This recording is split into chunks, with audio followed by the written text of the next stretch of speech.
একেই বলে ইট ছুড়লে পাটকেল খেতে হয়। এতদিন ভারতীয়রা কেউ কিচ্ছু বলেনি, একের পর এক ইটের আঘাত সহ্য করে গেছে। কিন্তু এভাবে আর কতদিন? এবার ভারতীয়রা ঘুরে পাটকেল মারা শুরু করে দিয়েছে। এতদিন কিছু বাংলাদেশি ভাইয়েরা, জামাতি ভাইয়েরা বয়কট করে অনেক খেলা দেখিয়েছে। ভারতীয়রা কেউ কিচ্ছু বলেনি এই খেলা চলাকালীন। ফাঁকা মাঠে আমাদের জামাতি ভাইয়েরা একের পর এক বল মেরে গোল দিয়েছে। কিন্তু আর নয়, এবার মাঠে বল করতে নামছে স্বয়ং প্রেসিডেন্ট ট্রাম্প। এবার ট্রাম্পের হাত ধরে ভারতীয়দের 6 মারার পালা। সবে তো খেলা শুরু, এখনো অনেক বাকি। এবার ভারতীয়রা মাঠে নামার পালা। এই যে এখানে দেখুন, খোদ বাংলাদেশের ইংরেজি পত্রিকা কি বলছে। গত 16ই নভেম্বরের প্রকাশিত ডেলি সানের রিপোর্ট অনুযায়ী ভারতীয় আমেরিকানরা বাংলাদেশের বিরুদ্ধে নিষেধাজ্ঞা আরোপের জন্য ট্রাম্প প্রশাসনের প্রতি আহ্বান জানিয়েছে। আর ভারতের সাথে যে কিভাবে আমাদের ইউনূস চাচা সম্পর্ক নষ্ট করেছে, শেখ হাসিনার শাসন আমলে জামাতি ভাইয়েরা কিভাবে ভারতীয় পণ্য বয়কট করেছে, সেটা নিয়ে নতুন করে আর কিছু বলার নেই। কিন্তু এবার প্রশ্ন হচ্ছে, যদি ভারতীয়রা ঘুরিয়ে এবার বাংলাদেশকে বয়কট করে ডোনাল্ড ট্রাম্পের হাত ধরে, তাহলে বাংলাদেশের কি হবে? আসবো এই সমস্ত বিশ্লেষণে। তবে তার আগে বলি আরও একবার, আমাদের এই সরকার ব্যর্থতা কিভাবে প্রমাণ হয়েছে, সম্পূর্ণ ব্যর্থ প্রমাণ হয়েছে কিভাবে। বন্ধুরা, 18ই নভেম্বর অর্থাৎ আজকের মধ্যে উপযুক্ত প্রমাণসহ শেখ হাসিনাকে গ্রেপ্তার করে ট্রাইব্যুনালে উপস্থিত করার নির্দেশ দিয়েছিল বাংলাদেশের আন্তর্জাতিক অপরাধ ট্রাইব্যুনাল। কিন্তু কোথায় কি? শেখ হাসিনাকে গ্রেপ্তার করা তো দূর, তার টিকিটুকুও ছুঁতে পারেনি, ব্যর্থ হয়েছে ইউনূস সরকার। ওই যে আগেই বলেছি, এদেশের সরকার কিছু করার ক্ষমতা নেই, কাজের কাজ কিছুই নয়, শুধু ফাঁকা আওয়াজ। ওই সেই বলেছিলাম, মনে আছে তো, ফাঁকা কলসির আওয়াজ বেশি, সেই ব্যাপারটাই হয়েছে। শেখ হাসিনার বিরুদ্ধে নিজেরা তো কিছু করতে পারেনি, এনারা আবার গিয়েছে আন্তর্জাতিক আদালতে শেখ হাসিনার নামে মামলা দায়ের করতে। এদিকে ট্রাইব্যুনালের হাওয়া বেরিয়ে গিয়েছে, এই এখন আইসিসিতে গিয়েছে। বাহ, কি নাটক! মানে একের পর এক নাটক, খুব সুন্দর করেই রাজনৈতিক নাটকের এরম একটার পর একটা দৃশ্য সাজাচ্ছেন আমাদের চাচা। কিন্তু এতগুলো নাটককে একসাথে সাজাতে গিয়ে কোথাও একটু খামতি পড়ে গিয়েছিল। তাই পুরো নাটকটা সুন্দর করে উপস্থাপন করার পরও সেই খামতি থেকে সত্যটিয়া বেরিয়ে এসেছে। এই যে দেখুন, আওয়ামী লীগের সরকারের পতনের দিন ছাত্র জনতার বিজয় মিছিল চলাকালে আওয়ামী লীগের সন্ত্রাসীদের গুলিতে স্বামী নিহত হয়েছেন উল্লেখ করে এক নারী শেখ হাসিনার বিরুদ্ধে মামলা দায়ের করেছেন। কিন্তু মজার ব্যাপার কি জানেন? ঠিক এর 3 মাস পর, মানে এই 2 দিন আগের ঘটনা, তার সেই মৃত স্বামীটা হঠাৎ করেই থানায় এসে হাজির হন। না, কোনো ভূতটুত নয়, একেবারে সশরীরে জীবন্ত থানায় এসে উপস্থিত হন সেই মৃত ব্যক্তি, এবং তার দাবি যে তার অজান্তেই স্ত্রী তাকে মৃত দেখিয়ে অসৎ উদ্দেশ্যে মামলা করেছে। আর এই ঘটনাটি ঘটেছে ঢাকার আশুলিয়া অঞ্চলে। করুণ সুরে তিনি বলছেন, আমি জীবিত আছি, আমার স্ত্রী মিথ্যে মামলা করেছে, আমি এখনো মারা যাইনি, আমি নিরাপত্তাহীনতায় ভুগছি, আর আমি মনে করছি আমার স্ত্রীকে কেউ জবরদস্তি করে মামলা দিয়েছে, সে হয়তো ভুল করে কোনো চক্রের সঙ্গে জড়িয়ে পড়েছে। এবার এখানে কারা ষড়যন্ত্র করছে বা কারা করতে পারে সে বিষয়ে কিছু বলার নেই, সেটা নিশ্চয়ই সবাই আন্দাজ করতে পারছি আমরা। সুতরাং নিশ্চয়ই এটাও বুঝতে পারছেন এবার যে কিভাবে ইউনূস সরকার জীবিত মানুষকেও মৃত ঘোষণা করে দেশবাসীর চোখে ধুলো দিয়ে শেখ হাসিনার বিরুদ্ধে ষড়যন্ত্র সাজাচ্ছে একের পর এক। দেশের আইন শৃঙ্খলা সব তো উচ্ছন্নই উঠে গিয়েছে, নিজের ইচ্ছে মতো দেশ চালাচ্ছে ইউনূস সরকার। মানুষের ধর্মীয় স্বাধীনতা ওটা তো আগেই হস্তক্ষেপ করেছে সরকার, আর এবার মানুষের বাক স্বাধীনতাও হস্তক্ষেপ করলো সরকার। সংবিধান অনুযায়ী প্রতিটি মানুষের বাক স্বাধীনতা আছে, নিজের কথা বলার অধিকার আছে, কিন্তু বর্তমান অন্তর্বর্তী সরকার আমাদের সেই স্বাধীনতা মানুষকে দিচ্ছে না, কেড়ে নিচ্ছে। এই যে দেখুন, ঢাকায় আওয়ামী লীগের কেন্দ্রীয় কার্যালয়ের সামনে জয় বাংলা স্লোগান দেওয়াতে গণপিটুনির শিকার হয়েছেন বীর মুক্তিযোদ্ধা আব্দুর রহমান। তবে এটা সব থেকে বড় খবর নয়। বড় খবর হলো পিটুনির পর তাকে আটক করে সিরাজগঞ্জের একটি হত্যা মামলায় এখন ফাঁসানো হয়েছে তাকে। মানে 4 আগস্ট সিরাজগঞ্জ শহরে ছাত্র জনতার আন্দোলনে যুবদল ও ছাত্রদলের 3 নেতাকর্মী নিহতের ঘটনায় এতদিন পর তাকে গ্রেপ্তার করেছে পুলিশ। এই মানুষটা খুন করেছে বলা হচ্ছে। সত্যি এই লজ্জা কোথায় রাখবো ভাবতেও লজ্জা লাগে। এটাই নাকি আমাদের নূতন বাংলাদেশ?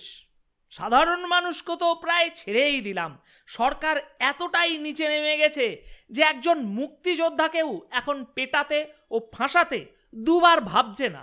কিন্তু সরকারের বিরুদ্ধে প্রশ্ন করে কে? আর প্রশ্ন করলেও বা সাধারণ মানুষ কার কাছে অভিযোগ করবে? কারণ চাচা এখন সম্পূর্ণ আইন ব্যবস্থাটাকেই নিজের মতো করে সাজাতে ব্যস্ত।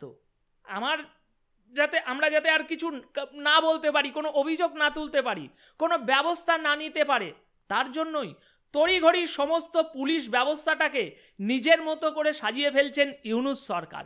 পুলিশকে একদম নূতন রূপে ফেরানোর আপ্রাণ চেষ্টা চালাচ্ছে সরকার। এই নূতন রূপ দেশের জন্য নয়, এই নূতন রূপ তার ক্ষমতা বাড়ানোর জন্য। আর এই কারণে এখন আইন শৃঙ্খলা বাহিনীর অভ্যন্তরে চলছে প্রাতিষ্ঠানিক সংস্কার। 5ই আগস্টের পর প্রতিদিন পুলিশের বিভিন্ন পদে আসছে নূতন নূতন মুখ। গত 3 মাসে বদলি ও নূতন নিয়োগ হয়েছে প্রায় ঝড়ের গতিতে। আর এত অল্প সময়ে এত সংখ্যক পুলিশ সদস্যের কর্মস্থলের এই যে বদলির ঘটনা এদেশে আগে ঘটেনি।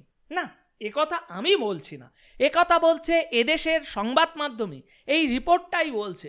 আর এরকম ঘটনা আগে ঘটবেই বা কি করে? কারণ এর আগে তো আমাদের সুৎখর নাটকীয় সরকার কখনো এদেশে আসেনি। চাচা পুরো আটঘাট বেঁধে কাজ করছে বললে হবে না, কোথাও এতটুকু ফাঁক রাখছে না। এই যে দেখুন, বর্তমান অন্তর্বর্তী সরকারের কর্মকাণ্ড নিয়ে যাতে আমরা কোনো প্রশ্নই না করতে পারি, কোনো প্রশ্নই না করা যায়, সেই নিয়ে নূতন বিধান রেখে নূতন একটি অধ্যাদেশ জারির প্রক্রিয়া হয়েছিল, এখন শেষের পথে। এখন গ্যাজেট আকারে শুধু 2-4 দিনের মধ্যে বেরানোর অপেক্ষা। প্রশ্ন করলেই পেটানি। সরকার জানে যে ছাত্র আন্দোলনের মুখোশ খুলে যাওয়ার পর বর্তমান পরিস্থিতিতে যেভাবে মানুষ ক্ষেপে উঠেছে, তার কর্মকাণ্ড নিয়ে উঠছে ক্ষেপে, যেভাবে মানুষ তার কর্মকাণ্ড নিয়ে একের পর এক প্রশ্ন করে চলছে, সেখানে যদি নিয়ম করে এরকম মানুষের মুখ বন্ধ না করা যায়, তাহলে খুব শীঘ্রই তাকেও হয়তো ইস্তফা দিয়ে দেশ ছাড়তে হবে। তাই সাধারণ মানুষের মুখ বন্ধ করতে এবার নূতন ষড়যন্ত্র, নূতন খসড়া আদেশ রচনা, যা এর আগে কখনো দেশে হয়নি। এই যে নূতন যে অধ্যাদেশটি খসড়া অন্তর্বর্তী সরকার অনুমোদন দিয়েছে, সেখানে প্রথমেই অন্তর্বর্তীকালীন সরকারের গঠন, ক্ষমতা, কার্যাবলী এবং মেয়াদ সহ আরও বেশ কিছু বিষয় বলা হয়েছে। তবে এর থেকেও গুরুত্বপূর্ণ, কি কি বিষয়ে প্রশ্ন করা যাবে না সেটা নিয়েও স্পষ্ট করে বলা হয়েছে এই অধ্যাদেশে।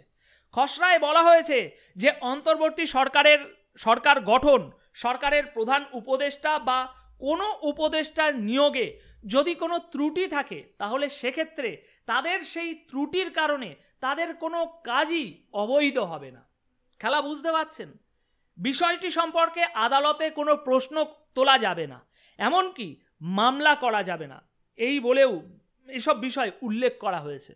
অর্থাৎ সরকার এখানে স্পষ্ট করেই বলছে যে আমি আমার উপদেষ্টারা যতই অন্যায় করি না কেন, তোমরা দেশবাসী সেটা নিয়ে কোনো প্রশ্ন করতে পারবেই না। আর যেটা চাইবো আমরা, যেমন চাইবো আমরা, সেটাই হবে। প্রশ্ন করলেই ঘিচকাও হয়ে যাবে।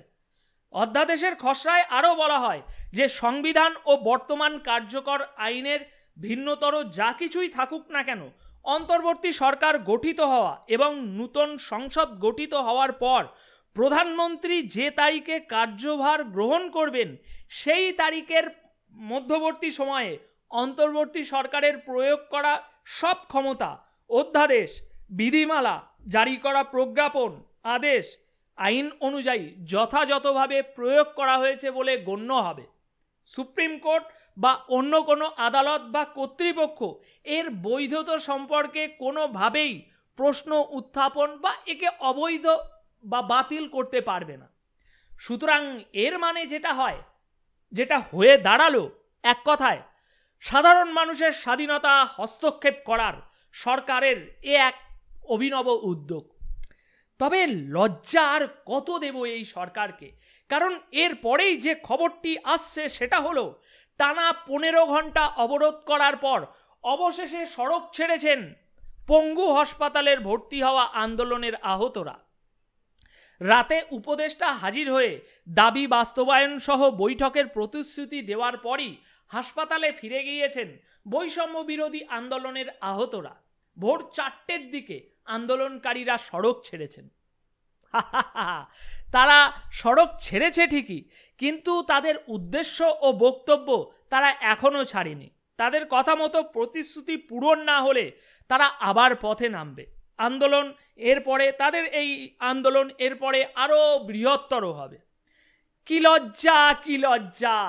যে ছাত্রদের হাত পায়ের বিনিময়ে এই সরকার ক্ষমতায় আসলো, সেই ছাত্রদেরকে এখন হুইল চেয়ারে করে রাস্তায় নামতে হয়েছে তাদের দাবি জানাতে। কি লজ্জা, কি লজ্জা! এত লজ্জা কোথায় লুকাবা চাচা? তোমার লুঙ্গিও তো ছোট হয়ে যাবে এত লজ্জা ঢাকতে ঢাকতে।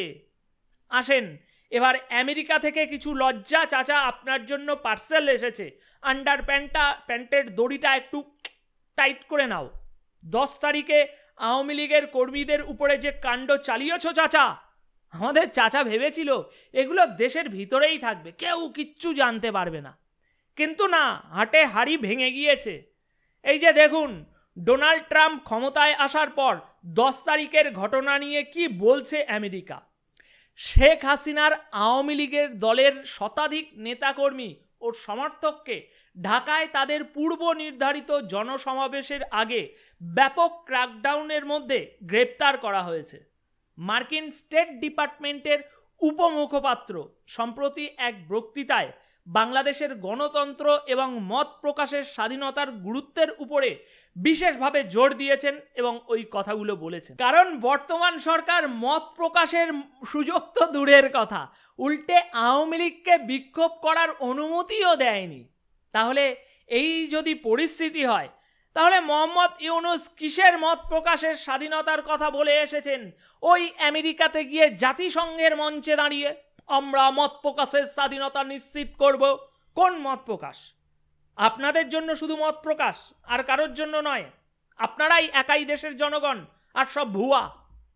আসলে বর্তমান সরকারের আমলে মত প্রকাশের স্বাধীনতা শুধু খাতা কলমে ও স্টেজের বক্তৃতায় সীমাবদ্ধ, বাস্তবে এর কোনো অস্তিত্ব নেই।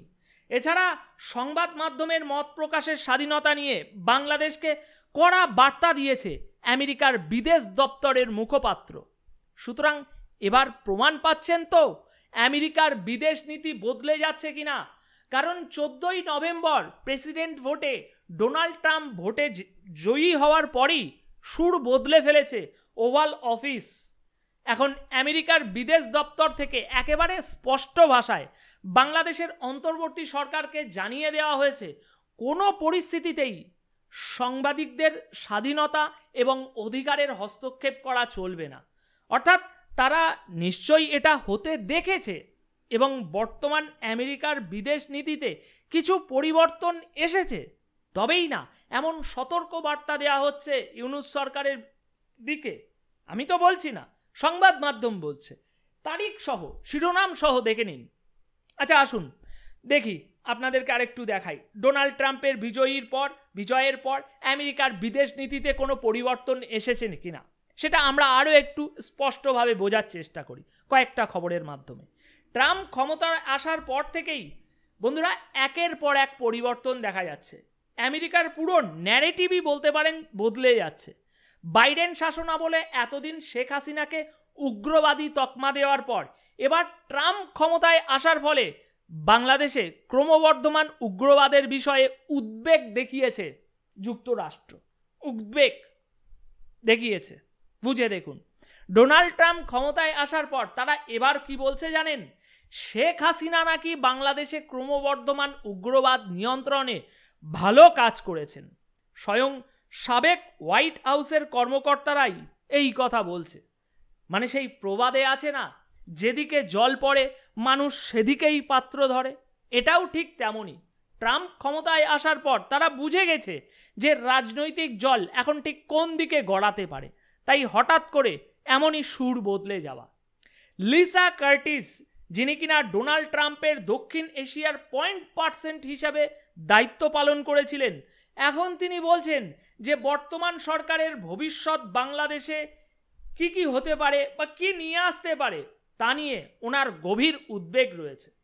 না না না না না না, আমার কথাই কেন বিশ্বাস করবেন? একটু সময় নিয়ে এই আর্টিকেলটা একটু হাতে সময় নিয়ে পড়ে দেখবেন, মাথা একদম পরিষ্কার হয়ে যাবে, দৃষ্টি একদম পরিষ্কার হয়ে যাবে। আমার কথা কেন বিশ্বাস করবেন? এই শিরোনামটা গুগলে সার্চ করবেন, সব পরিষ্কার হয়ে যাবে। অবস্থাটা একবার ভাবুন, বাইডেন সরকার ক্ষমতায় থাকাকালীন যারা এতদিন ইউনুস সরকারের সুরে সুর মিলিয়ে চলছিল, ট্রাম্প ক্ষমতায় আসার পর তারাই একে একে এখন চাচার মাথার উপর থেকে হাত সরিয়ে নিচ্ছে। তাহলে এবার আমেরিকার সমর্থন ছাড়া ইউনুস সরকার কি করবে?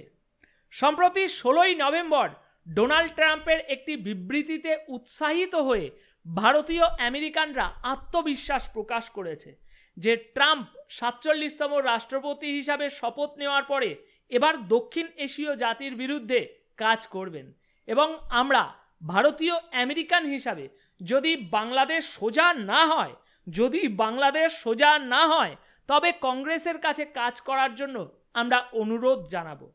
এছাড়াও বন্ধুরা, বিশেষ একটি তথ্য, ডোনাল্ড ট্রাম্পের বাংলাদেশের বিষয়ে অবস্থানে এই যে নিয়েছে, সেটাতে উৎসাহিত হয়ে এবারের নির্বাচনে প্রায় 70% ভারতীয় আমেরিকান রিপাবলিকান প্রেসিডেন্ট প্রার্থীকে ভোট দিয়েছিল। এবার হয়তো আপনারা ভাবছেন যে ডোনাল্ড ট্রাম্প তিনি তো ভোটে জিতে গিয়েছেন, তাহলে কি তিনি সেই ভারতীয় আমেরিকানদের কথা এখনও ভাবছেন? মানে ভোটে জেতার আগে ভারতীয় আমেরিকানদের হয়ে যেমন স্টেপ নিচ্ছিলেন তেমনটা কি এখনও করবেন? বন্ধুরা, আপনাদেরকে জানিয়ে রাখি, ট্রাম্প শুধু ভাববে করবে না, ইতিমধ্যে ভাবতে শুরু করেছে। আর তার প্রমাণ দেখুন, ডোনাল্ড ট্রাম্প তুলসী গারবেটকে ন্যাশনাল ইন্টেলিজেন্সের পরিচালক হিসাবে নিযুক্ত করেছেন।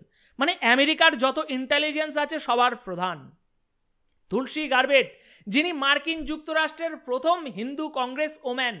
তিনি বারবার এর আগে পাকিস্তান সহ বাংলাদেশের উপরে চড়াও হয়েছে, নিন্দা করেছে বহুবার। আর এই তুলসী গারবেটের সঙ্গে ভারতের, বিশেষত প্রধানমন্ত্রী নরেন্দ্র মোদীর সম্পর্ক কতটা ঘনিষ্ঠ, কেমন, সেটা একটু রিসার্চ করলেই বুঝতে পারবেন। এক কথায় যদি বলি, আসল খেলা এবার শুরু হতে চলেছে। যারা বলেছিল আমেরিকার পররাষ্ট্রনীতি বদলায় না, তাদের এবার বয়ানগুলো পাল্টানোর সময় এসেছে। আসলে বন্ধুরা, রাষ্ট্র একটি ইঁদুরের দাঁতের মতো। যেমন ইঁদুরের দাঁত বড় হলে এটা ওটা কাটতে শুরু করে, কারণ সে জানে দাঁত বেশি বড় হয়ে গেলে তার মৃত্যু আসন্ন। তেমনি রাষ্ট্রেরও একটি দাঁত আছে, আর সেই দাঁত যখন ইঁদুরের দাঁতের মতো বড় হয়ে যায়, রাষ্ট্র নিজেকে বাঁচাতে একে তাকে কামড়াতে শুরু করে, নানা রকম কাজ করতে শুরু করে। রাষ্ট্র বেশি দিন চুপচাপ বসে থাকতে পারে না। আর এখানে ইউনুস সরকারের দাঁত হলো তার অভিনয় আর অহংকার। তাই ইউনুস চাচার এই অভিনয় ছাড়া সরকারের মুখোশ খুলে যাবে, যার অর্থ তাদের রাজনৈতিক মৃত্যু। তাই মুখোশ বাঁচাতে একের পর এক প্রচেষ্টা চালিয়ে যাচ্ছে সরকার। এটাই রাষ্ট্রের পাশা খেলার ষড়যন্ত্র। আর এই ষড়যন্ত্রের ফাঁদে পড়ে দেশ ধর্ম দুটোই এখন কাঁদছে। তো বন্ধুরা, আজকের মতো তাহলে এতটুকুই। তবে শেষ করার আগে আপনাদের মতামত জানার অপেক্ষায় থাকলাম। কমেন্ট বক্সে অবশ্যই আপনাদের মতামত জানাবেন। ধন্যবাদ, অনেক অনেক ধন্যবাদ।